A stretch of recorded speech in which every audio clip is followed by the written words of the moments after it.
Nosotros llevamos aquí más de 5000 años.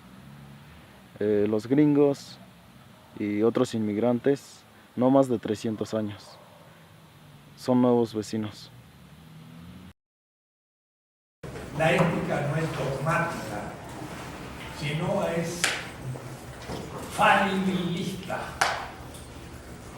Falibilista significaría en este caso algo falible, puede decir algo que puede caer en el error, pero con condiciones de honestidad. Puede decir, yo honestamente creo que esto es lo bueno, pero si alguien me demuestra lo contrario, lo tendré que aceptar que el otro tiene más razón que yo.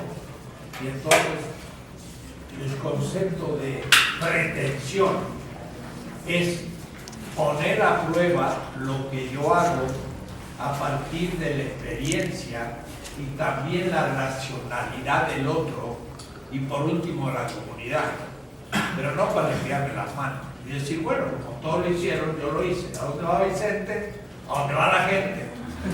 No, yo voy a ir con la gente, pero admitiendo razones y estando convencido de esa. Es decir, es un acto racional, pero también es un acto de la voluntad, no sentimental, pero sí emotivo, porque también yo debo querer aquello que resuelvo, y en eso pongo toda la afectividad, el entusiasmo, quiere decir que es un acto humano completo, pero no es como se piensa sentimental.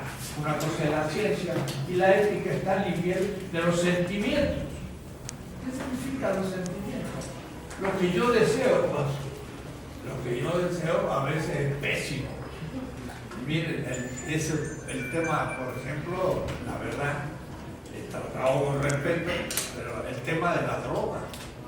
El tema de la droga significa alguien que vive la vida cotidiana, la realidad, pero la encuentra muy aburrida, sin adrenalina, como dicen, ¿no? Y entonces se tiene que buscar compensaciones de otro tipo, tiene que activar su cerebro y entonces se siente con mucha energía y muy contento, pero es falso, porque es una activación neuronal que no corresponde a ninguna objetividad. Claro, puedo yo sentirme muy bien, pero no porque he hecho algo interesante, bueno, estar contento porque he hecho feliz a otro o porque he hecho un acto interesante para la vida, sino es activar la subjetividad por la subjetividad. Eso es emotividad, no. Eso es destrucción de la emotividad.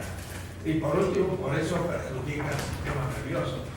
Nuestro sistema nervioso es sumamente sensible, pero sensible en el sentido de que un impacto lo siente, es sensitivo. Y si le metemos demasiados choques, también el aparato está sobrecargado. Como en la electricidad se puede quemar un cable y nuestro sistema nervioso funciona con la electricidad.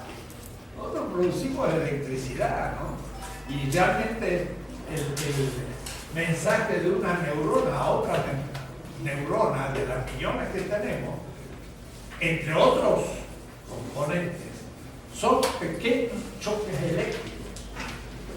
Y si usted le mete un chocazo eléctrico, pues la arruina, ¿no? Entonces, la droga no es algo sentimental, es compensación de frustraciones y buscar un alivio, o decir un alivio, un reemplazo de lo que debería ser el entusiasmo de la vida cotidiana, colaborando con la construcción de cosas interesantes que me animan y me hacen sentir bien. Y eso es, sin embargo, muy sensible. Es decir, no son grandes choques, hay poca adrenalina, pero es lo que mantiene al ser humano. Digo esto entonces para decir, pretensión se une la voluntad a la racionalidad. Y la racionalidad tampoco es ciencia, ni tampoco saber mucha lógica para dar argumentos. Es poner razones. Algo muy simple. Y que lo sabe poner cualquiera. Porque si alguien dice algo, le dice ¿por qué dices? Y al decir ¿por qué? Estoy buscando la causa. Y el otro, sin saber lógica ni mucha ciencia, explica la causa de la acción que está haciendo. Y sin darle una razón, ya es racional, porque está dando razón. Si convence lo que yo pienso, pues acepto lo que dice y adopto lo que él había pensado y no lo que yo había pensado antes. De tal manera que lo mío puede ser falible, puede estar errado. Y estoy abierto a que yo tengo pretensión de verdad, pero me puedo equivocar. Y puede que lo que creía verdad no es verdad. Y eso es falso. Y falibilidad significa justamente que lo que afirmo como verdad puede ser puesto en cuestión. Pero porque soy escéptico a la verdad o porque cada uno tiene su verdad. No. Todos en la posición mía y por las razones que yo tengo, si la acepta, dirá que lo que he dicho es verdad. No es relativismo ni escepticismo. Es creer la verdad, pero sin embargo no creer que tenga una verdad absoluta. Entonces por eso que la palabra pretensión significa, como ya lo he probado más de una vez, un proceso en el tiempo y en la comunidad en la que uno va avanzando por propuestas, comprobación o invalidación. Es como una prueba científica, pero no es una prueba científica, es una prueba cotidiana según las exigencias de la vida cotidiana. La prueba científica actúa de la misma manera, porque se propone una hipótesis y la debe probar en el tiempo, y después de algún tiempo, como ya lo he representado, llega a la conclusión que la hipótesis se ha verificado, y la verificación confirma la pretensión de la hipótesis. Abducción le llaman Peirce, me había olvidado. Abducción, pero en fin, no importa cómo le va a llamar. La hipótesis es una pretensión todavía, porque si ya la pruebo ya no es una hipótesis, sino una comprobación. Y la comprobación ya sí tiene certeza, pero cuidado, tiene certeza a veces provisoria, porque yo conocí algo, Newton, y vio que caía la piedra al suelo, y era tan obvio, pero ¿cuál era la solución de todas las épocas? ¿Qué decía Aristóteles sobre el hecho que una piedra caía? Decía, cada cosa tiene su lugar. Y entonces la piedra no puede estar en el aire, porque no es el lugar de la piedra. El lugar de la piedra es el suelo. Bueno, es una razón, pero no es una razón que no explica nada. Pensar que hay una fuerza de atracción por el volumen y por el peso, etcétera, de un cuerpo, eso ya hay que pensarlo un poco más.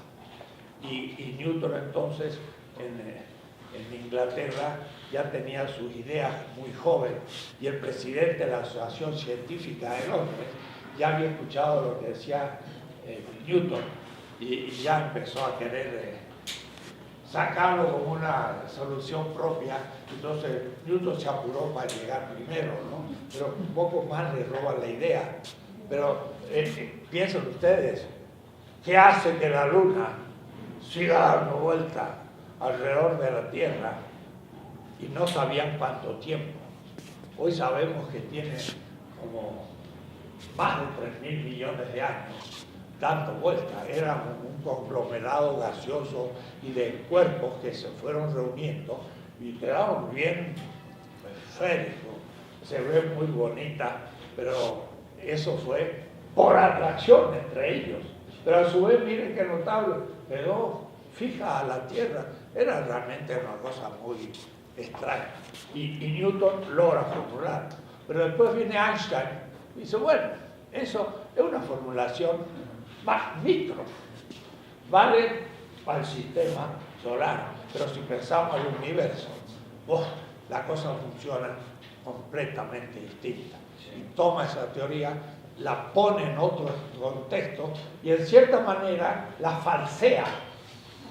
Muestra que no explica todo, por lo tanto es falsa, pero la incorpora a otra teoría en donde ahora se entiende el universo y no solamente el sistema solar. Lo que había pensado que era verdad se transformó en una medio verdad. Fue falible. Las teorías van reemplazando y no se puede decir que la anterior era falsa. Él explicaba un aspecto de lo real según se pudo manifestar en un momento de desarrollo de la humanidad.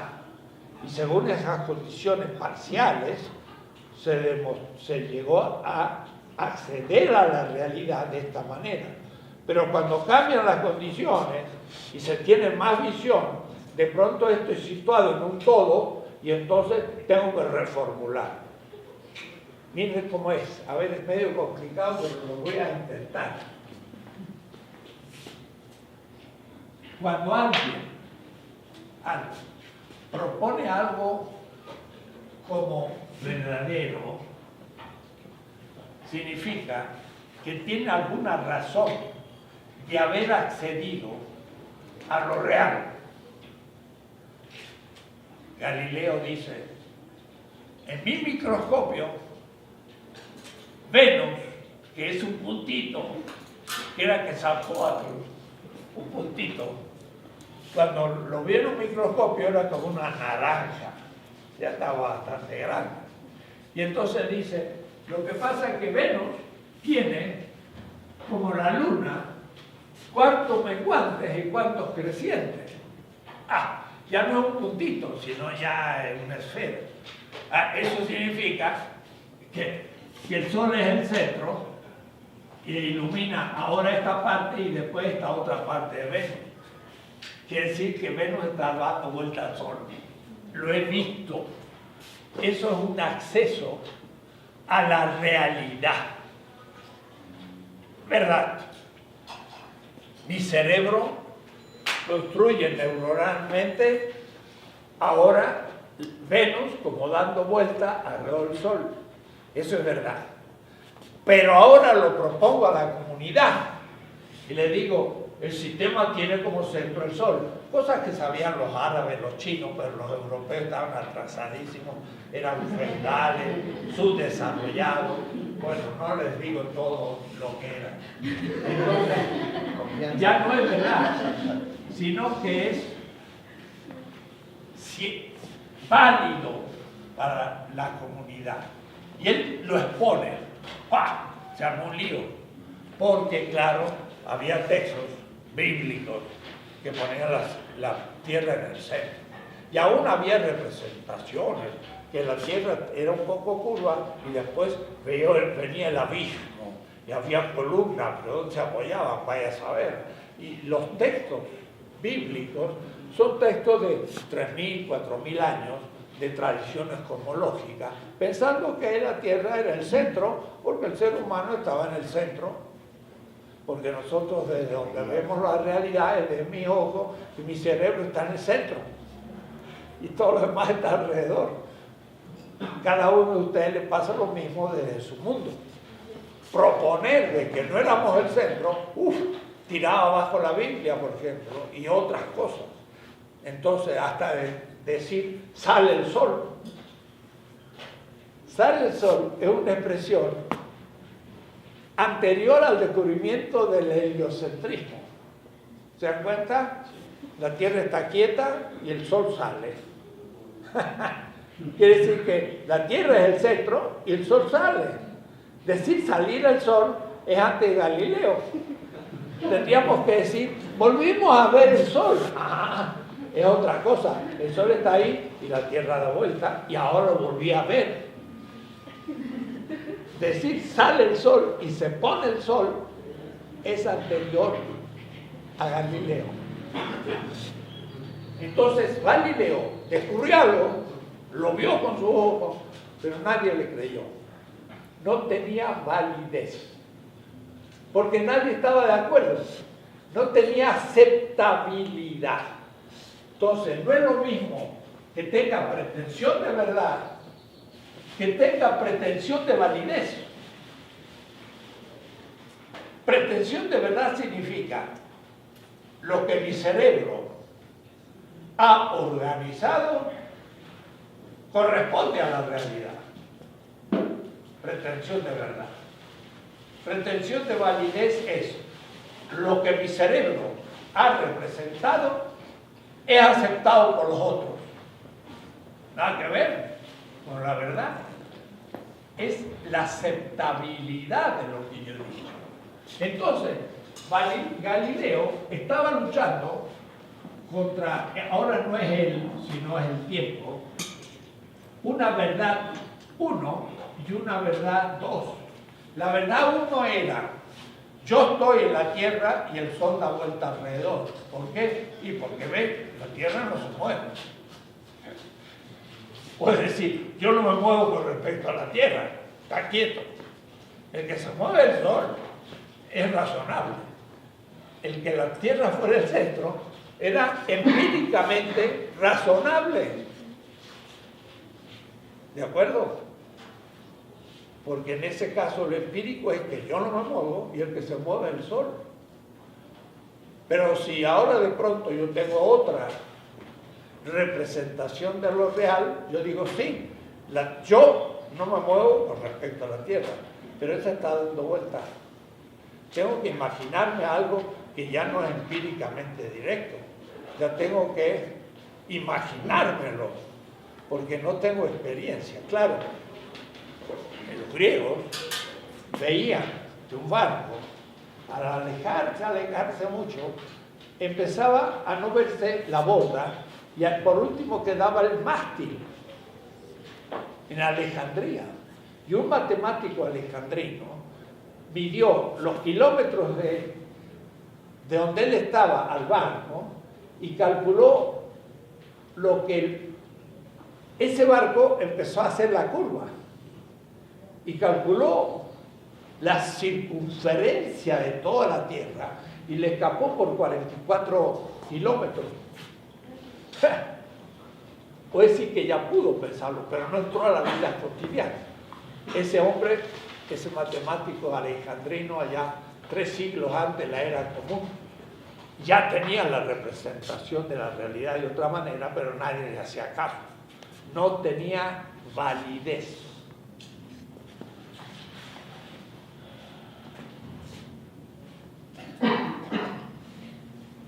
El que la Tierra sea el centro era empírico, porque la Tierra no se movía y veía, y tenía validez. Puede decir, era verdad y a su vez válido. Pero Galileo, al decir que el Sol es el centro, refuta esta idea y queda no en lo válido, sino queda en lo que está contra el consenso. Es un disidente. El disidente es el que no está de acuerdo. Y por eso lo persiguen. Y todos los inventores van a ser perseguidos siempre. ¿Por qué? Y porque proponen algo que nadie entiende y dice, este es un loco. El que descubrió que la sangre daba vuelta y había circulación de la sangre, casi lo matan en Francia. Y hay gente que fue muerto por oponerse a la opinión. Quiere decir que el descubridor, el inventor, descubre la verdad, pero queda en la disidencia porque nadie le cree. si logra con el tiempo que la gente lo crea, va a ser una verdad válida, pero eso se necesita un cierto tiempo. Y entonces, la historia de la ciencia va de la verdad válida a la verdad contra la validez, o es decir, que ya no es consensual, para adquirir después consenso. Y así se abre. De tal manera que si uno descubre algo y lo persigue, pues es lógico. ¿Qué quiere? Que lo aplaudan. Se aplaude a lo que todos están de acuerdo. Pero si usted pintó algo nuevo, no le pueden aplaudir porque es nuevo y todavía no saben lo que usted ha dicho. Y eso también pasa en la filosofía y en toda la ciencia. Así que no hay que angustiarse por ser perseguido y por ser chiflado y no aplaudido. El inventor la pasa mal, siempre. Y si la pasa bien es por casualidad, porque se están equivocando y entendiendo mal lo que dijo. Entonces, eso es el tema de la pretensión. En la política, el que ve lo que puede hacer, a veces es minoría y la gente no lo sigue porque no entienden lo que está diciendo. Con el tiempo va acumulando y por último a veces logra el reconocimiento. El reconocimiento es la verdad que se torna válida. Te doy. Una cosa es falsar una teoría y otra cosa es invalidar una teoría. No son simultáneas. Galileo falseó el que la Tierra fuera el centro, pero no pudo invalidar que la Tierra fuera el centro porque nadie le creyó, pero tenía pretensión de validez, es decir, pensaba que con el tiempo la gente le iba a aceptar. Y entonces la objeción de que lo condena, que es un cardenal romano, Bellarmino, que le dice: usted echa por debajo todo el cristianismo y la Biblia. Galileo era un creyente, da la solución perfecta al tema. Dice así: Dios tiene dos manos. En una escribe el universo de manera simbólica y con la otra mano la escribe de manera matemática.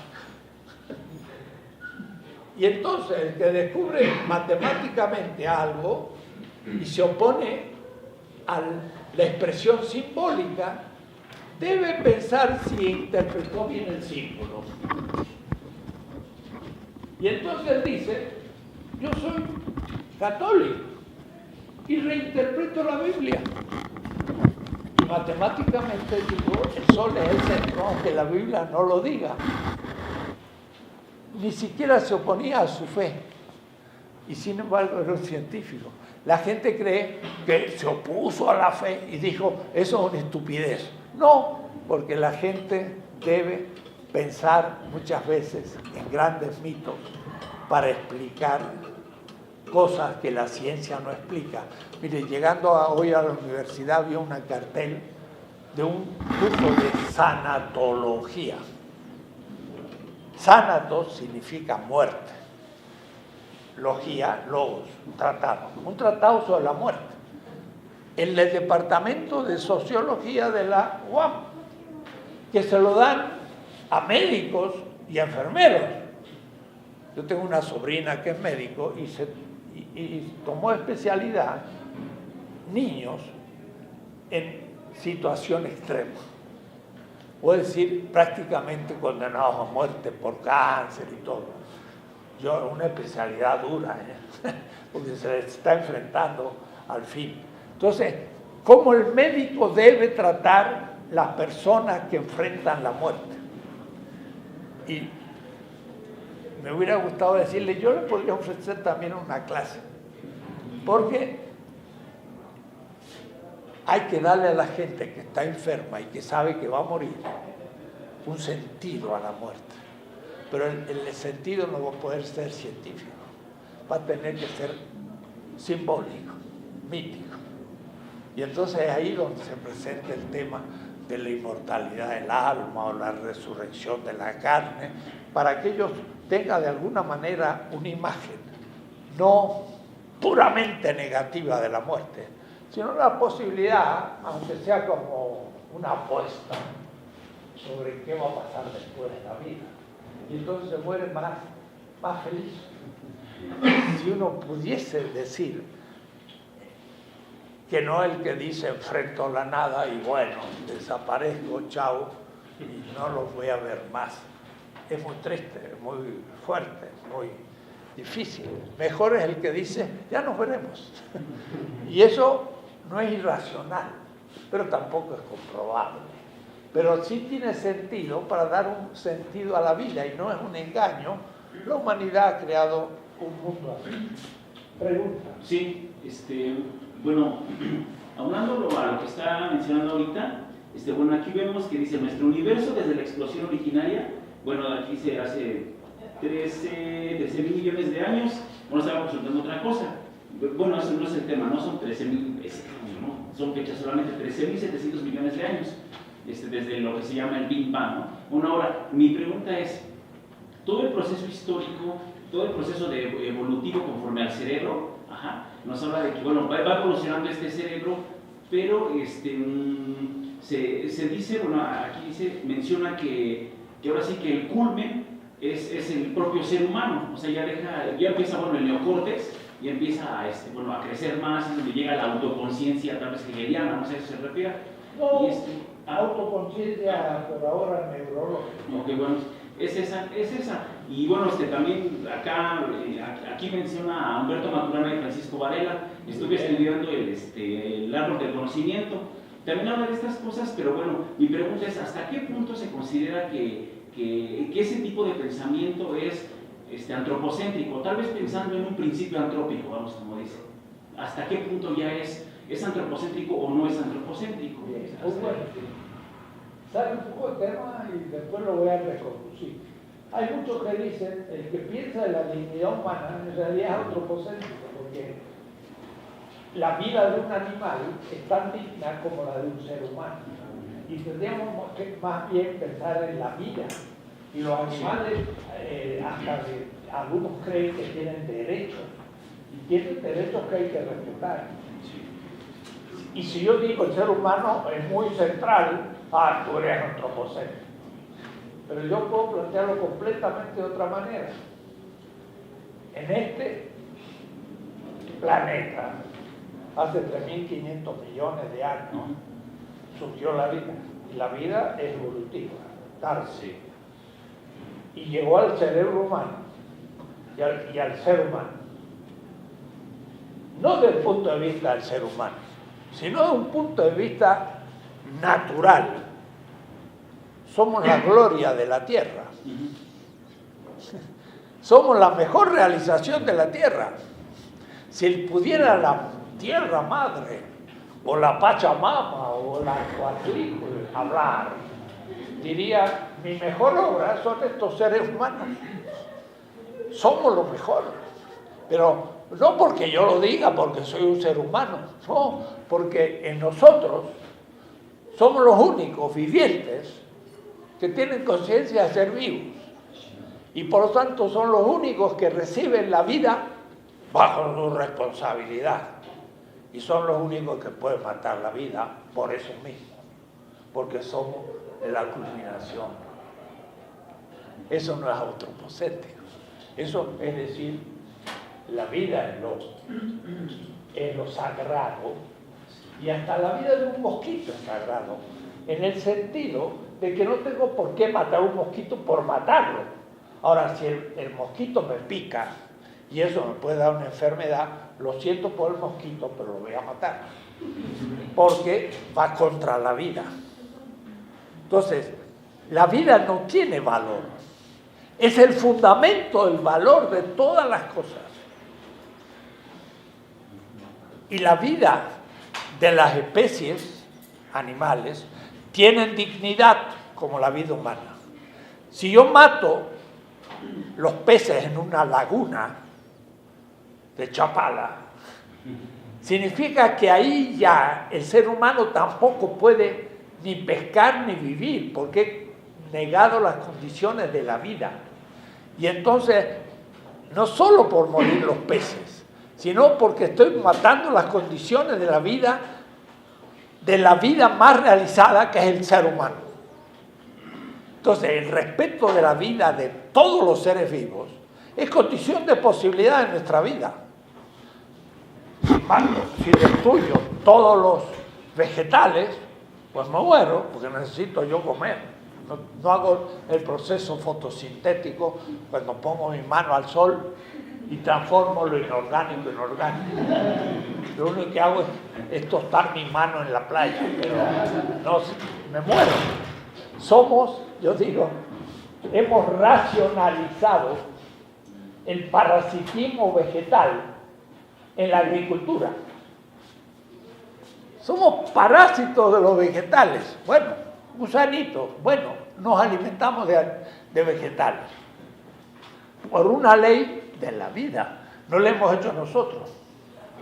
Para poder independizar al animal de la tierra, la vida que estaba en la tierra enraizada, o es decir, metida a sus raíces,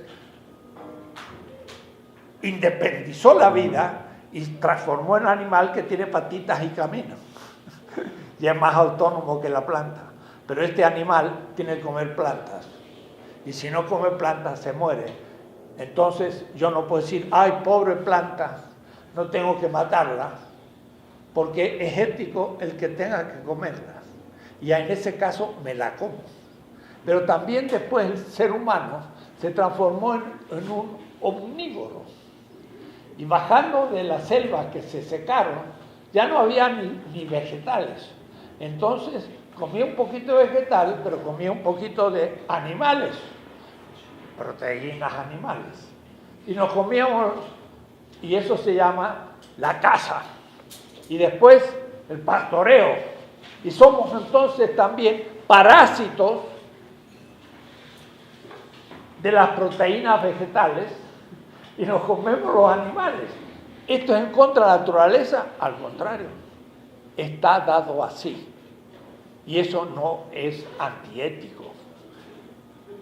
Podría yo quizás comer menos carne por motivos de salud ética, pero no como tal. Entonces, no es antropocentrismo pensar que el ser humano es el centro del universo, al menos que conocemos.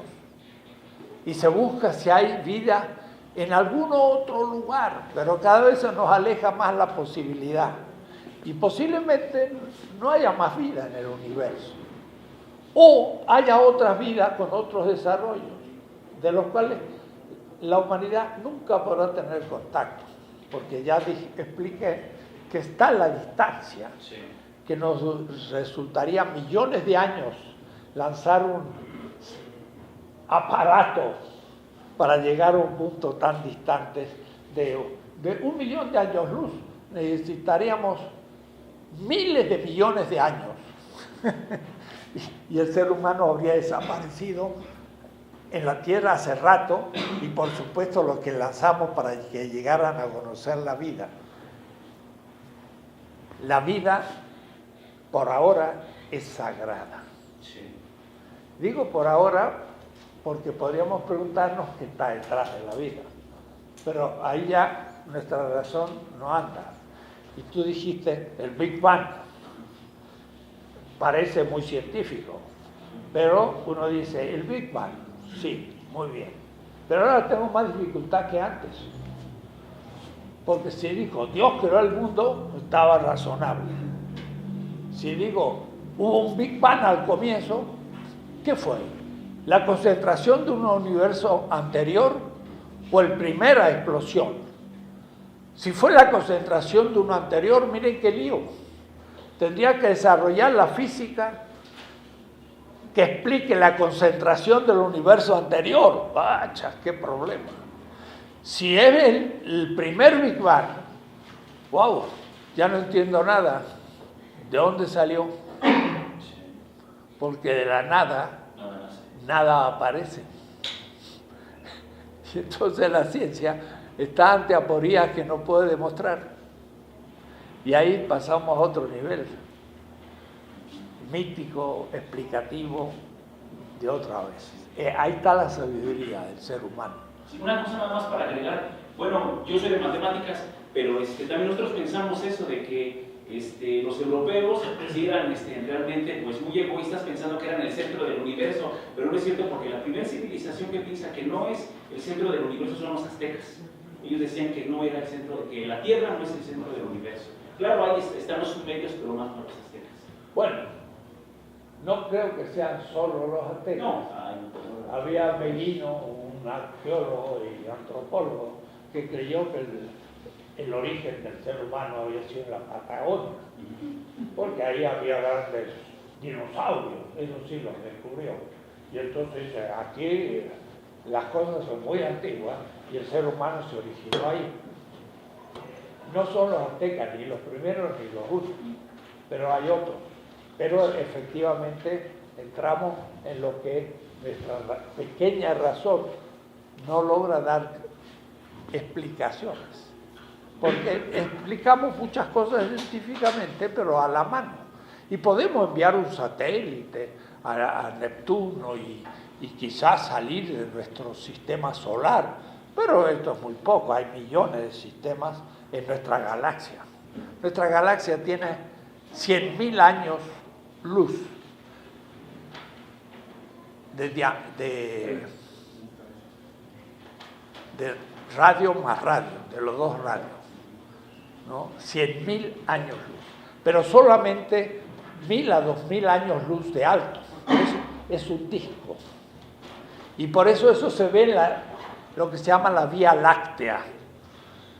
La Vía Láctea es más blanca, es una nube, como en las noches se ven como muchas estrellas.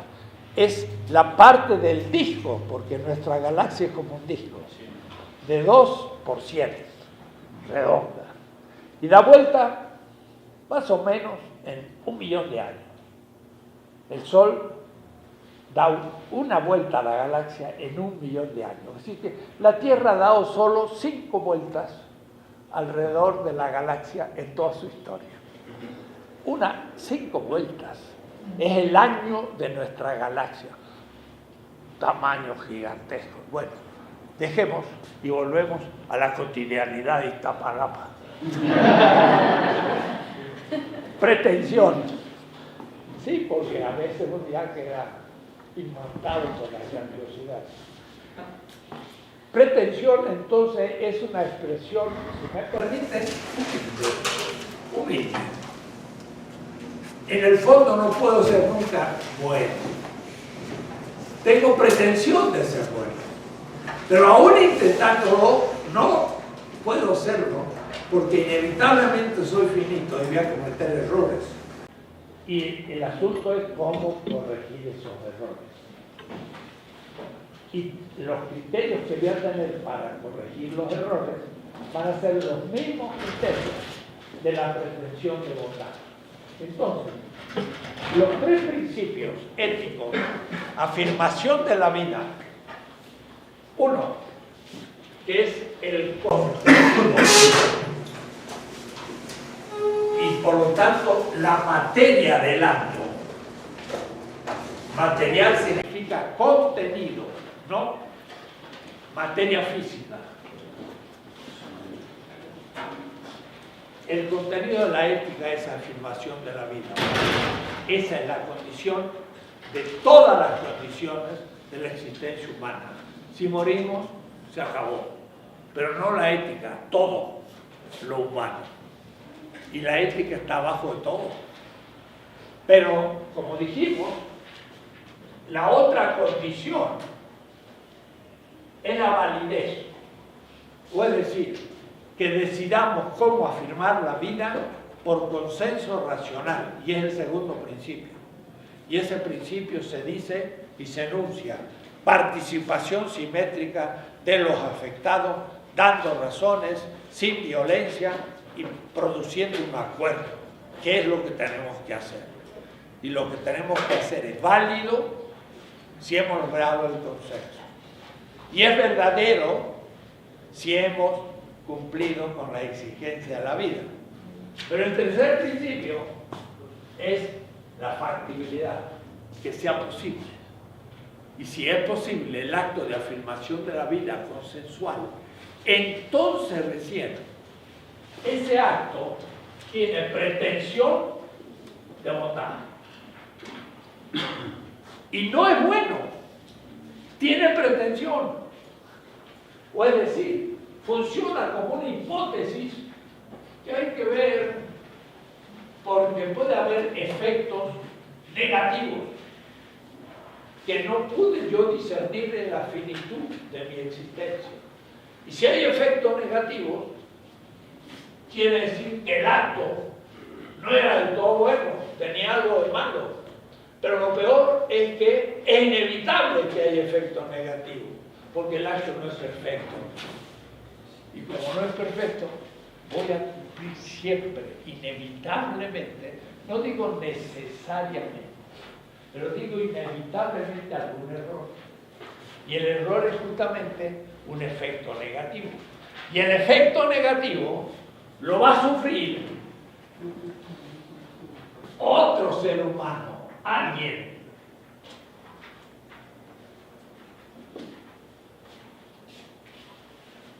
Y eso abre la segunda parte de la ética. Ya vamos a ver.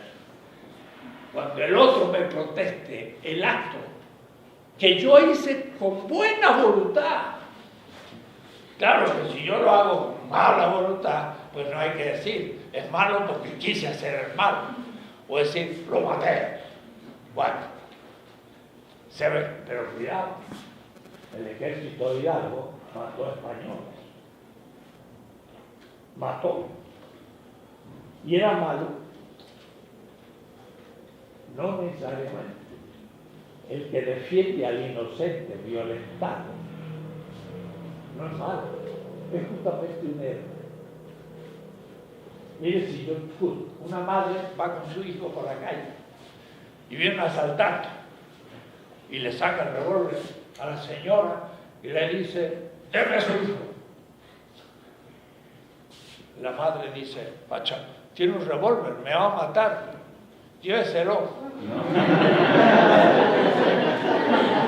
La reacción es una mujer irresponsable, pero pongamos que ha hecho clase de judo o de karate, lo que sea, y le das una fórmula y le saca el revólver y el otro se defiende, ¡pum! La madre mata al secuestrador.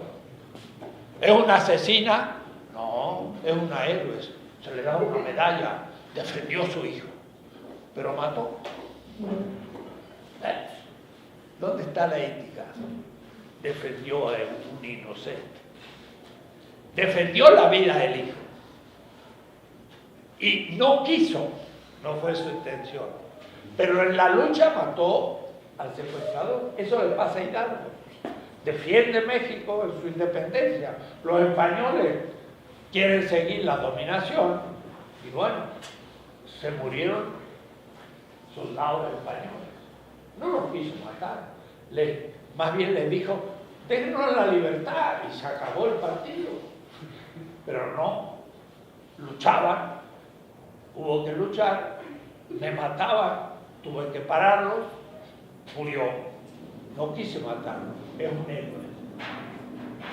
Puedes decir, el que da la vida por la vida es un héroe. Eso vamos a verlo después. Quiere decir que no es afirmar la vida para siempre el único principio. A veces, en niveles más concretos, hay dos vidas que están en oposición y hay que evaluar cuál de ellas es la digna y cuál es el ejercicio indigno de la vida, y ya lo vamos a ver en la segunda parte. Entonces, ¿qué significa pretensión de bondad? Es cumplir las condiciones para honestamente poner un acto que pretende ser bueno y que podría dar razones en una discusión de que es bueno. Pero a alguien puede demostrarle que algún aspecto de ese acto, aunque tuvo la intención personal de ser justo, fue injusto. Y entonces en ese momento debe reconocer la maldad de su acto, aunque lo haya hecho sin conciencia. Y entonces no es una ética individual, es una ética social y colectiva. Si no eres pobre, y me digo a mí mismo eso, mirándose en el espejo, si no eres pobre, eres responsable de la pobreza del pobre. Eso vale para cada uno de ustedes y para mí. ¿Por qué? Y porque al no ser pobre, yo no he sufrido lo que el pobre ha sufrido.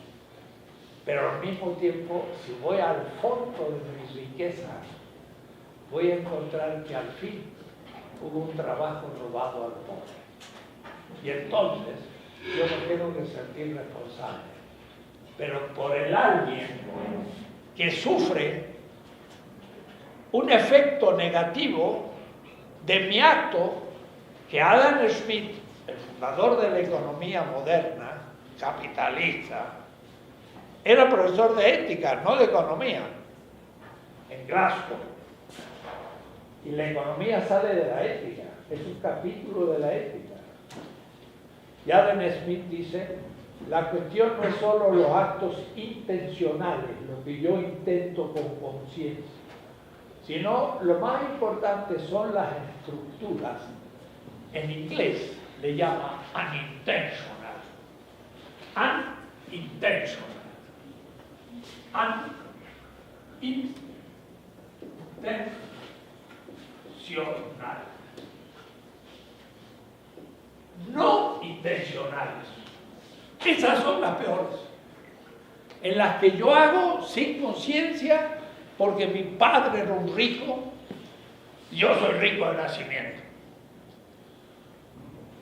Y algunos dicen, sobre todo en la democracia política, especialmente gobernante, el padre roba y el hijo ya es millonario y ya no tiene culpa.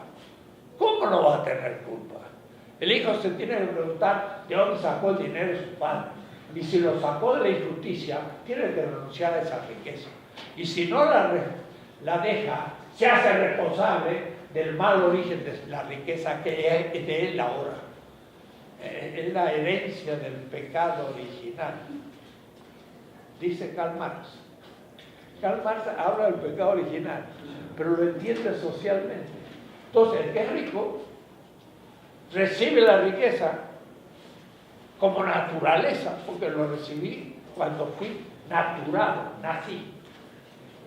Y el pobre, que es el jardinero del rico, nació pobre. Y por naturaleza es pobre. Y dice, bueno, mi papá era pobre y yo soy pobre. Y el otro dice, mi papá era rico y yo soy rico. ¿Y por qué uno es rico y otros pobres? Rawls, un gran filósofo norteamericano, profesor en Harvard, murió hace 4 años. Dice, es chance, suerte. Uno nació hijo de un rico y otro nació hijo de un pobre. Mala suerte. Hay que ser irracional para atribuir a la suerte el que hay estructuras sociales donde hay ricos y pobres. Suerte es nacer rico o pobre, pero que haya estructuras no es problema de suerte, es la historia y hay que analizarla. Yo voy con mi auto en Chiapas y pasa, permítanme, en un burrito vestido de blanco, como lo hizo la colonia, un indígena. Entonces, que van a auto, y dice, desgraciado, y sigue en su auto, porque va en un burrito. Ahí incorpora el mal en su conciencia. No se preguntó, ¿y por qué yo tengo un auto y él un burrito? Porque yo soy muy creativo y soy inteligente y fui a la universidad. Además fuiste a la universidad y tenías dinero, en el caso que fue más privado. O fuiste a la universidad porque tu familia era más educada, o porque tenías genes más desarrollados en tu cerebro que no lo mereciste, te lo pusieron. pero lo usaste. ¿Y lo usaste servir al pobre para que no sea pobre? No, lo usaste para ser más rica y explotar más al pobre. No eres tan bueno. Porque no afirmaste la vida del otro. No lo llamaste a discutir qué es lo que debías hacer con él. No tenía su consenso. ¿Fue posible? Sí fue posible. Pero el efecto negativo es que el otro sufre y tú eres la causa del sufrimiento. Aquí nadie se limpia las manos. Todos somos culpables o tenemos mérito. Aunque no tengamos conciencia. El abogado y el juez, para condenar a alguien, debe ver si fue consciente. Pero entre los indígenas, Guerrero, por ejemplo, que tienen un sistema jurídico más desarrollado, porque es el tradicional, no juzgan a la persona y le dicen, ¿tuvo conciencia de robar? Preso. ¿No tuvo la conciencia? Ay, bueno, entonces le dan ninguna pena. En Guerrero, cuando alguien hace un acto malo, lo llaman un juez colectivo del pueblo, de la comunidad. Pero llama al que ha robado y a su familia. Y antes de preguntarle por qué robó, le pregunta a su familia cómo educaron a este muchacho. Porque ustedes son responsables de que haya robado. La familia que no lo ayudó, o la familia misma puede decir, y tampoco ustedes me ayudaron. Entonces hasta los jueces ahora tienen que empezar a dar razones, porque ese que cumplió el acto puede ser una víctima no de su pobreza, de la pobreza que se le impuso. Y entonces es extraordinario cómo es una justicia mucho más justa, porque ve que aún el culpable de un robo o un asesinato puede ser víctima primero de una mala educación o de un no trabajo, y la sociedad no le ha dado trabajo y por eso tuvo que robar. Y entonces más bien había que recriminar a la sociedad y no al que robó. Y así todo. ¿Se dan cuenta? La ética que estamos hablando no es una ética conciencialista, individualista. Es una ética de la responsabilidad estructural de la sociedad, en la cual sí, claro, en la segunda parte vamos a ver que algunos dicen, hay justicia, pero yo no me meto, me metan otros, es peligroso. Y cuando todos dicen es peligroso, y por eso la televisión está siempre con asesinatos y cosas, para decir, no tengo que salir a la calle porque la calle es peligrosa. Y entonces la calle la tiene el gobierno y la tienen la droga, y lo tienen los asesinos. Y la gente decente está en su casa atemorizada. Lo que hay que hacer es salir a la calle y conquistar la calle y cambiar el sistema. Pero para eso ya veremos lo que pasa. Porque Hidalgo se jugó y lo mataron. ¿Tiene que ver la ética con eso? Por supuesto, vamos a ver. Tiene que ver. Porque el que se juega por los demás es al primero que elimina, pero son los grandes seres humanos. Vamos a hablarlo después. Y por eso se los venera, pero no porque son el padre de la patria, sino porque se la jugaron. Y si él se la jugó, yo me la puedo jugar, porque yo soy más tirado. No, yo me protejo. Pero si todos nos protegemos, nos domina a todos, porque lo que quieren es que no nos movamos. La ética tiene principios, van a ver ustedes. Entonces, la ética estudia, cuidado, las condiciones de posibilidad del acto con pretensión de votar. Las condiciones. Y las condiciones al menos son tres, que son los principios éticos. Para que un acto sea bueno, primera condición, que afirme la vida de alguna manera. Segunda condición, que tenga el consenso de los afectados en donde pones acción. Si se trata de poner una acción universitaria, hay que convocar los profesores y los alumnos. Pero si tenemos que aplicar una decisión de cómo aplicar los votos de la delegación, hay que convocar de alguna manera a los afectados. ¿Quiénes son los ciudadanos? Dos representaciones, en fin, ya habría que ver cómo. Y con ellos habría que decidir cómo vamos a aplicar los recursos a la delegación. Y no el delegado que lo aplica, primero robándose la mayoría de los pesos que hay. En este gobierno hemos multiplicado 50%. Pues si el señor Peña Nieto ha endeudado el país 50% de los últimos 25 años. Es decir, que claro, es muy fácil.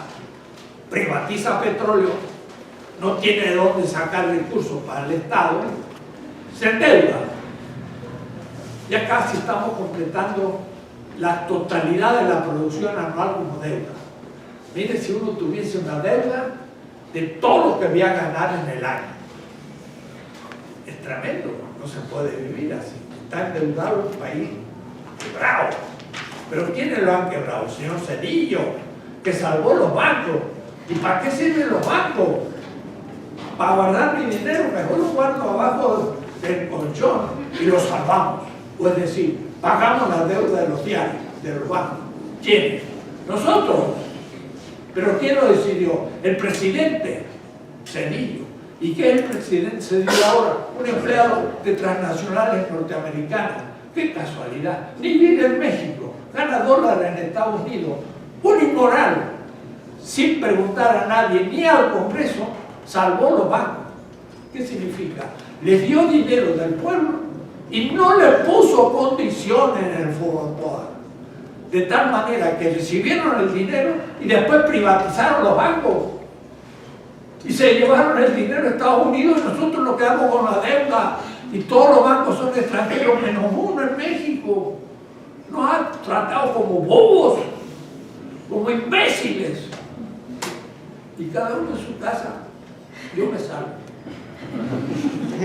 Usted se salva, pero con un nivel de vida que está mal, porque nos han empobrecido. Y ahora venden petróleo. ¿Y quién va a pagar el impuesto? Nadie. Entonces deuda. ¿Y quién paga el impuesto? El pueblo. ¿Y cómo se paga el impuesto? ¿Imprimiendo dólares como en Estados Unidos? No. Comiendo menos, vistiéndose peor, teniendo casas peores, teniendo educación baja, no teniendo educación primaria. La vida se ha ido disminuyendo. Y el 55% de la población está abajo de la línea de la pobreza de Amartya Sen. ¿Quién es Amartya Sen? Economista.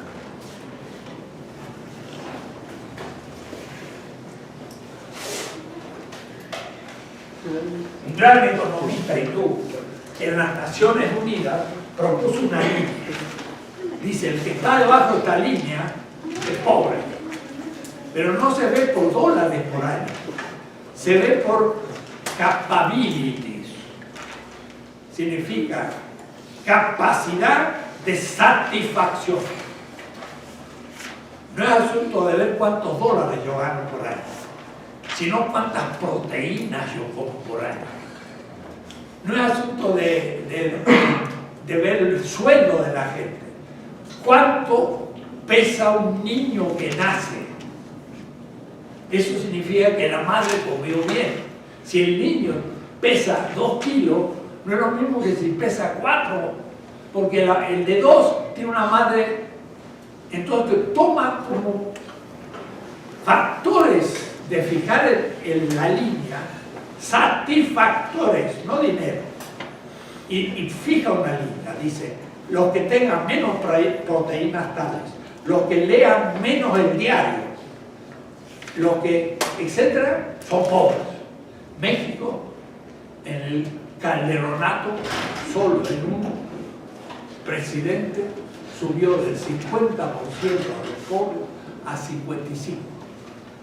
Entonces, en México lo único que aumentamos fueron pobres. Y ahora otros 5 más. Es uno de los países del mundo con más proporción de pobres. Claro, los ricos viven en Santa Fe, pero cada vez son menos. Anteayer Héctor Díaz Polanco dio una conferencia sobre la globalización. Buenísimo. Dice, hace 20 años hablábamos que el 20% de la humanidad tenía los bienes del 80%. Y yo en mis obras las jugaba y discutiendo con el profesor Apple, el alemán, yo le decía, ustedes están en el mundo en que poseen los bienes de la mayoría de la humanidad siendo minoría. Hace 10 años decía que el 10% de la humanidad posee a los 90. Hace 4 años, Schlitzlitz, un premio Nobel de Economía, dijo el 1% de la humanidad posee los bienes del 99% de la humanidad. Y ahora está hablando de que 8 personas en 8.000 millones, ¿qué porcentaje es? Dese cuenta, son más o menos 8.000 millones de personas. 8 personas. ¿Qué porcentaje es eso? Miren, es así.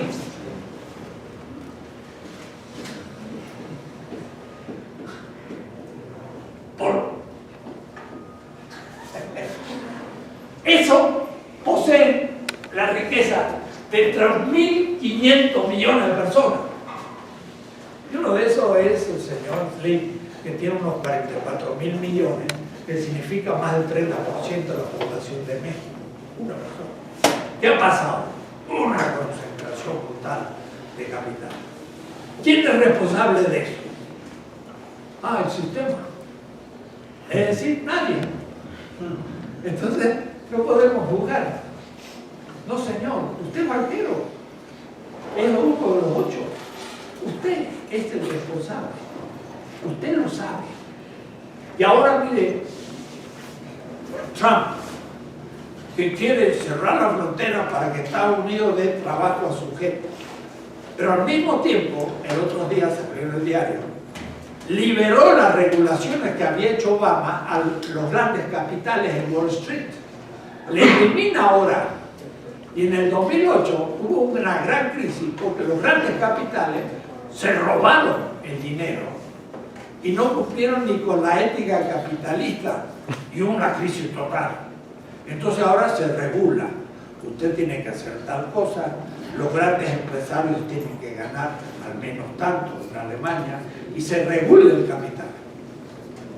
Una de las primeras medidas de Trump es desregularizó de nuevo los capitales. Ahora los grandes capitalistas, que son poquitos, van a poder hacer todo lo que quieran y engañar a la gente. Y va a llegar un punto en que todo el dinerito que yo he ido metiendo en un banco, quiebra el banco y ahora ni lo van a salvar y van a decir, lo siento, quebró, así que tu dinero se evaporó. Y todo lo que habías guardado para tu jubilación se jugó en el mercado, lo perdiste y ya no tienes jubilación. Y entonces, ¿qué me devuelve lo que yo he hecho? Pues nadie, el sistema. Y el sistema es culpable. No hay culpables. Eso es el problema ético. Sí, señor, usted banquero es un sinvergüenza, le vamos a poner límites y por último lo vamos a meter preso, pero para eso tenemos que crear conciencia y tenemos que crear instituciones que empiecen la humanidad a defenderse, porque los representantes son comprados por los grandes capitales. ¿Por qué? Porque tienen que hacer propaganda para llegar a ser diputados, delegados, presidentes. Y para hacer propaganda necesitan los medios de comunicación. Y los medios de comunicación están en manos de los 8. Entonces, Televisa, TVA3, 14, todas las televisiones están en manos de los 8. Que además dicen, problema ecológico, mentira, eso son cuestiones de minorías. La humanidad va muy bien como va. Y entonces salen intelectuales a afirmar que no es verdad, que hielos se estén derritiendo en los polos, de que va a aumentar la temperatura. No, la humanidad va a lograr solucionar estas cuestiones perfectamente y cuando termine el petróleo vamos a tener sustitutos y no hay problema. Y seguimos el suicidio colectivo. Y no hay quien defienda a la humanidad. La ética se preocupa de eso, porque es afirmación de la vida. Ahora, ustedes dirán, y lo que está diciendo usted, profesor, habría que decirlo a todo el pueblo. Claro, pero ¿cómo? ¿A dónde? ¿Quién me va a dar audiencia? Aristegui, un poquito ahí, le dan media hora, le quitan 15 minutos con propaganda y la pobre Aristegui no dice ni 2 palabras. Es así que hace crítica. Pero es para hacerlo creíble a la CNN, que todo lo demás es contra la Aristegui. Pero la Aristegui le da credibilidad y es algo, dice algunas verdades. Pero entonces se dan cuenta de lo que es ética. Ética, si yo pongo el principio de vida, el mundo que estamos viviendo está en manos de la maldad, de la injusticia. Tenemos que revertir. ¿Y se va a revertir? Sí, se va a revertir. ¿Por qué? Porque las multitudes empiezan a estar enteradas. ¿Y por qué? Por los propios productos de la civilización. Pues si cada uno saca su celular y ya se entera en tiempo real de lo que está pasando. Por ahora es el comienzo. Pero hasta el último campesino empieza, todavía no. Pero en 4 o 5 años va a ser casi la totalidad de la población. Y entonces sube el estado de conciencia. Y entonces sube la posibilidad de que las masas empiecen a poner condiciones y reviertan. Pero todo va a ser a partir de teorías que muestren eso como posible. Y eso no es simplemente las ciencias duras. La biología, la matemática, la física, la química, esas son necesarias también. Pero ahí van las ciencias sociales, porque es la economía y es la política, y hay que tener alguna conciencia sobre esos niveles. Bueno, me han pedido bastantes la palabra. Voy a darte a ti porque sigues levantando la mano, pero los otros que levantaron la van. Adelante. Es que me iban saliendo dudas y se iban contestando mientras hablaba. Pero, bueno, yo soy de CBI y hablaba de que se tiene que remediar esto, pero no sé si es un poco fatalista verlo así, pero yo creo que capaz que el planeta no da para esperar a que se dé ese cambio. O sea, pues si tú dirías, vamos a morir. Capaz que sí. Hay que ser racional, sí o no, y dónde vamos. Tú dices, no es por ser fatalista, pero soy fatalista. Y mucha gente piensa así. ¿Qué hago yo levantando la mano si hay millones que no la levantan? Y bueno, es alguien que se anima a levantar la mano. Vamos a ver por qué, esa es la segunda parte. ¿Qué hace que algunos levanten la mano? Y eso va a salvar la humanidad. Y yo soy optimista en ese punto. O mejor, yo espero y soy realista. Va a costar mucho. Y ya reparar todo lo que hemos estropeado va a resultar una tarea de 1000 años. De recrear las condiciones de 1900. Porque se han deteriorado de una manera feroz. Entonces, cuando más rápido le pongamos freno, más rápido vamos a poder quizá reparar las que hemos hecho. Pero a medida que pasa cada año, la acumulación es geométrica y no aritmética. Pues si se pasa de 10 a 100, a 10.000, a 10.000 por 10.000 en cada año, porque la cosa se va acumulando. Pero la humanidad tiene que tomar conciencia o al fin no éramos tan homo sapiens, éramos homo estúpidos. Éramos seres humanos estúpidos, no tan racionales, porque cavamos la fosa de nuestra muerte. Entonces, ¿para qué usamos la inteligencia? Para hacer el pozo y después nos tiramos dentro y le pedimos a las cucarachas que tienen la tierra, que son las que van a sobrevivir. Las cucarachas van a poder seguir viviendo miles de millones de años sobre la tierra, porque tienen más resistencia en su sistema inmunológico y van a sobrevivir. El ser humano va a desaparecer pronto. ¿Por qué? Porque no era tan inteligente como creía, o va a tener que pensar en la ética. Miren qué cosa extraña. Yo tengo una pregunta. ¿Qué definición podría darnos de progreso? Porque, por ejemplo, en la economía se nos dice que un indicador de progreso es el PIB, ¿no? Los PIB nacionales. Pero cuando veo subir el PIB, pues eso demuestra que se utilizan más materias primas, que se está produciendo más.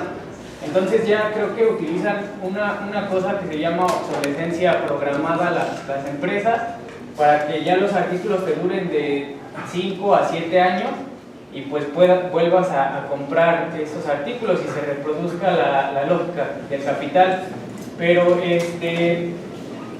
entonces se está subiendo el PIB, pero están utilizando más materias primas. Y eso no es, considero que no es una situación de clase, no es transversal a la clase, porque de qué serviría el capital en una sociedad preapocalíptica, ¿no? Podemos hablar muchísimo. Pero la primera pregunta fue la más importante. ¿Qué significa el progreso?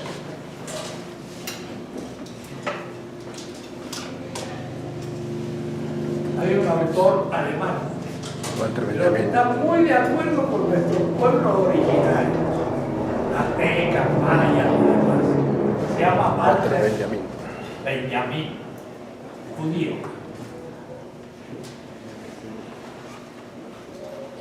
Que dice: el gran mito de la modernidad es el progreso. Un mito. Un mito. Porque el progreso es un aumento cuantitativo. Y en el fondo, algo es racional cuando aumenta la tasa de ganancia. Si yo tengo un dinero y lo pongo en una fábrica y me da el 5% de ganancia, eso es una tasa del 5%. Pero si hay otra fábrica que me da 100%, aunque sean 100 pesos lo que yo ponga, pues me va a dar 2 más que el otro. Y entonces se dice, es más racional y es progreso. Igual, hemos aumentado la producción de autos.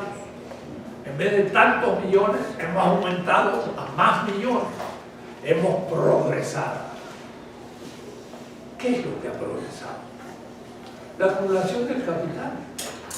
Hermano, muy poco. Y no es satisfacción de las necesidades. La vida humana tiene necesidades. Necesito comer, necesito beber, ponerme vestido, tener una casa, tener cultura, recordar mi historia, tener dignidad, ser feliz. Todo eso no es cuantitativo, es cualitativo. Y ahí el progreso va muy lento y es muy difícil de medir. Porque quizás un indígena que está en las montañas de Chiapas es una persona feliz. Se levanta a la mañana, sale el sol, hace sus cultos, trabaja la tierra, crece su maíz, alimenta a sus hijos y está contento. Y los progresos que hace cuantitativos son muy pocos. Mientras que quizás nosotros, en la cama temprano, ponemos el despertador. Ellos no necesitan despertador, el sol se lo ponemos, damos despertador, relajamos, contención, hay que apurar, hacer gimnasia o hay que tomar desayuno y hay que salir al camión, hay que salir corriendo a la universidad. Yo en el caso estamos ahí y hay una presión tremenda. Somos felices. Para eso nos ponemos un pinchazo y droga y legal. Pero ¿por qué? Tanto que habla el Trump que es un tramposo. No se le ha ocurrido que ellos son problemas para México, no en México problemas para los norteamericanos. Pues nuestro problema es la insatisfacción del pueblo norteamericano que consume tanta droga y por eso hay mercado y eso es nuestro maleficio. Si no tuviera ese mercado, México estaría muy bien. Estaba Colombia mal, pero ahora Colombia se vino a México porque estamos al lado de Estados Unidos. Entonces, el presidente, si tuviera un poco de dignidad, pero no tiene ni dignidad ni inteligencia, es un pobre hombre, le tendría que decir a Trump: señor, usted cree que los ilegales son el problema, pero son ilegales porque no lo han legalizado para pagarle menos. Así que cuidado. La ilegalidad usted la ha producido, no nosotros. Segundo, si se van los mexicanos, va a haber la crisis que se le va a producir. Pero yo lo hago usted culpable de nuestra crisis. Usted crea el mercado de la droga y además produce las armas de todos nuestros asesinatos. Deje de producir las armas. No le permita pasar la frontera, deje de consumir droga y México se ha liberado. Pero nuestros gobernantes son cobardes, no tienen inteligencia, se arrodillan, le besan la mano, le dicen qué puedo hacer, son estúpidos, no tienen inteligencia, no saben. Es horrible, ni lo que estoy diciendo. Que un profesor habla así es muy fuerte, ¿no? Bueno, soy profesor de ética. Y la ética es esto. Por decir esas cosas, me pusieron una bomba en mi casa. Por decir estas cosas, me echaron de la universidad y vine a exilio en México. Y soy exilado en México, y por decir estas cosas, si me tengo que ir exilado a otro país, me iré. ¿Te das cuenta? Si todo fuera mal, este país actuaría de otra manera, pero la gente baja la cabeza y no se juega por la patria. Patria, es una palabra antigua, que no tiene significado. Pero la patria es todos los seres humanos vivos, no es un signo. Somos todos. Y tenemos el gobierno que nos merecemos. O mejor, no el que merecemos, pero el que nos ha fabricado. Entonces, progreso es un problema. Aumentar la producción de autos es irracional, es el fin de México.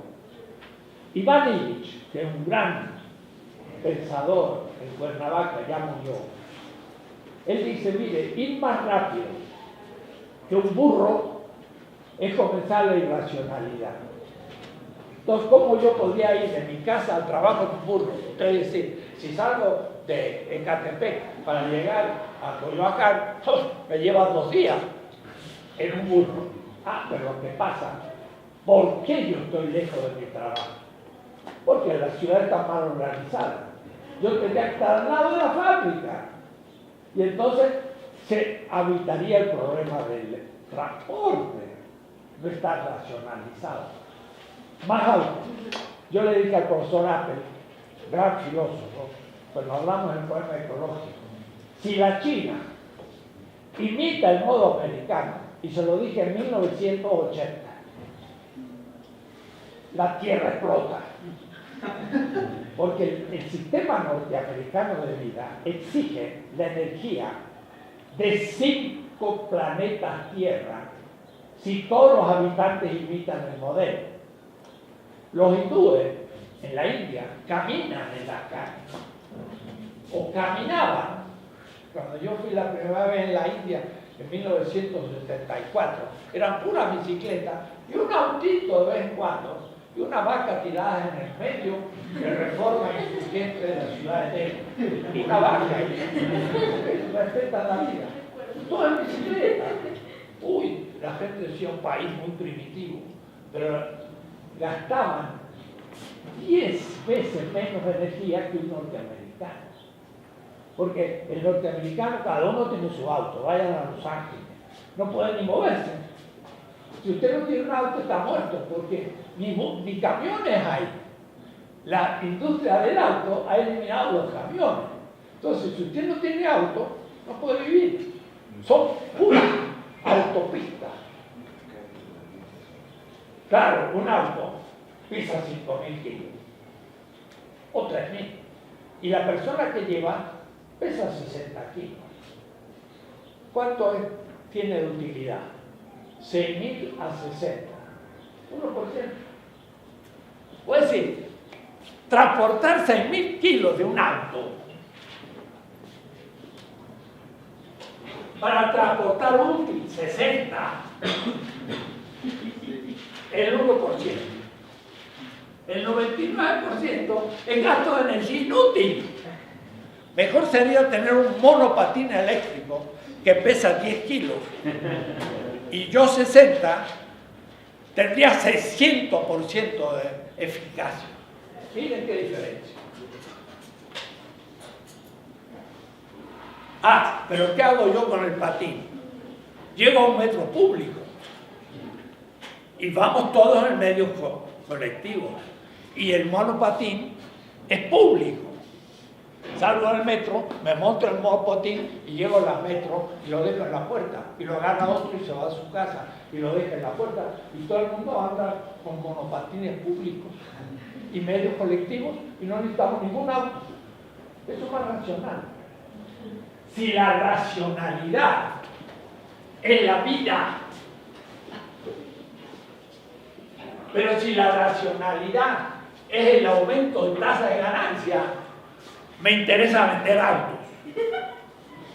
Y más, destruir los medios colectivos para que todos tengan que tener autos. Y eso es antiecológico. Y necesito 5 planetas para tener energía. Entraron los chinos, 1.300 millones, con las pretensiones de los norteamericanos. Y yo le digo a Apple, gracioso alemán, ¿y por qué le voy a decir a los chinos que no tengan las pretensiones de los norteamericanos? Si dicen ellos que somos más evolucionados, pues todo el mundo quiere tener lo que ellos tienen, por el progreso. 1.300 millones van a explotar la Tierra. Por ahora van no más que 500. Y ya no ven a 50 metros. Tienen que hacer así, en Pekín. Vale. Y estuve en Delhi el otro día, hace un mes. Y justo cuando salía, mi señora dice, mira, la televisión alemana dice que ni los niños van a clase ahora en Nueva Delhi porque no se ven ni a 10 metros. No puedes ir. Yo hablé con los que me invitaron. Miren, parece que hay una hecatombe ahí y no se puede estar por las calles. Me dice, no, tranquilízate, pues vivimos normalmente aquí, no nos hemos muerto. Bueno, me fui a ver, pero no había visto nunca eso, que realmente no se veía la otra parte del hotel. Eso es el progreso. Porque ahora hay muchísimos autos en la calle, no se puede transitar, ya no hay grandes bicicletas. El progreso es un mito. Y yo me pregunto, ¿es más feliz hoy un habitante de Delhi que hace 50 años? Sí, en algunas cosas, pero en otras completamente no. Entonces, las cuestiones son más grandes y tenemos que tener otros criterios de evaluación que el PIB, que es dólares per cápita que yo gano. Eso es algo muy artificial y no habla para nada de la felicidad y la satisfacción de la necesidad. Habla de un desarrollo objetivo que nos lleva a todos a la muerte. Entonces, la tanatología del curso, que es cómo auxiliar a los enfermos que van hacia la muerte, habría que ahora aplicarlo a toda la humanidad, porque todos vamos a la muerte, así que piensen el sentido de la muerte, porque se nos aproxima. ¿Se dan cuenta? Esos son los temas éticos. Sí. Bueno, ahorita de todo lo que estamos hablando, es claro que esta tarea no solo que nos corresponde a nosotros, sino a las próximas generaciones. Entonces, me puse a pensar acerca de la pedagogía. En ese sentido, ¿la pedagogía sería una extensión de la ética o nace a partir de No, la pedagogía es simplemente enseñar una generación a otra generación. Puede enseñar una modernidad destructora de la vida y hacerlo muy didácticamente y la gente se lo cree y morimos todos. La pedagogía es dar a conocer a la nueva generación la experiencia de la antigua. El asunto es una pedagogía crítica, pero la criticidad en todas las ciencias sociales, que por último también llega a la matemática, a la biología y a todo, es pensar desde los efectos negativos. Ese es el tema. No pensar el paquete inventivo, positivo. Muy bien, un medicamento que cura una enfermedad, muy bien, pero cuidado, póngale también cuáles son los efectos negativos. Y no a corto plazo, a largo plazo. No puedo, porque no sé qué va a producir esto dentro de 20 años. ¿Y cómo se anima entonces a venderlo tan rápido? Si puede hacer efectos negativos fatales. Y sin embargo lo está poniendo a disposición. Eso es inmoral. Entonces, el problema son los efectos negativos a corto y largo plazo. Y esto corroe el optimismo de la ciencia. Hay que dominar la realidad. ¿Para qué? Para hacer que la vida dure más. Para que seamos más felices. Pero cuidado, no apliquemos aspectos porque eso da negocio. Porque al fin, los fármacos, ¿quién los produce? Transnacionales químicos, que son químicos. Y la química tiene que ver con eso. Pero eso han estudiado ciertas enfermedades. Pero las enfermedades, además, que se da en las élites que pueden pagar los medicamentos. Pero no en las masas que no tienen dinero. Entonces, las grandes enfermedades que tiene toda la población, pues se investiga porque no es negocio. Si la racionalidad es el aumento de la tasa de ganancia en la que está basada el progreso,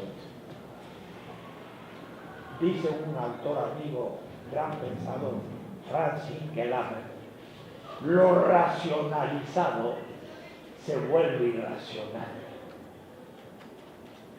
El sistema científico racional, como no tiene criterio en la vida, sino el aumento de la tasa de ganancia, se vuelve contra el ser humano. Y ese dinero se acumula en cada vez menos manos, que por último ni pueden ser felices, porque un millonario ya tiene que estar cuidando sus dineros, que no se los roben, como decía José Mujica, presidente del Uruguay. ¿Para qué voy a vender mi bochito por $1 millón? Que se lo compraba un magnate árabe, tener un Volkswagen chiquito del presidente del Uruguay. ¿Para qué lo voy a vender? ¿Y después qué hago con el $1 millón?